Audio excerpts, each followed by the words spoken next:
One of my goals for this series in studying Colossians together is that all of us would be studying this book, not just on Sunday mornings, but throughout the week.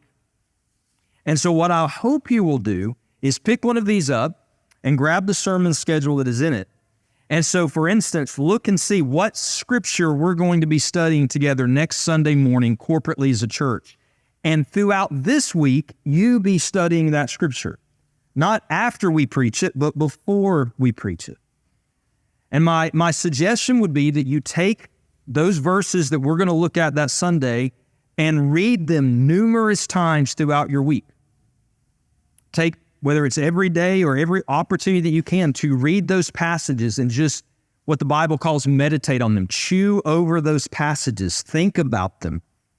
And then, as you're reading, write down. You can use this journal or your own paper, but write down any thoughts that come to your mind as you're reading those scripture passages. What impression do you have as you're reading those verses? What stands out to you? You can even circle words and phrases. I suggest you do that. If there's a word in a verse or a phrase in those verses that really stand out to you, circle those, because that may be something that the Lord is bringing to your mind. And then, to really consummate your study, pray. Pray that passage. Pray those verses, whether you're praying and asking God to open your eyes and your mind to the passage, or whether you're praying something that is in the verse, praying for yourself, for your family, for your church. And look for ways to talk about those verses with someone else.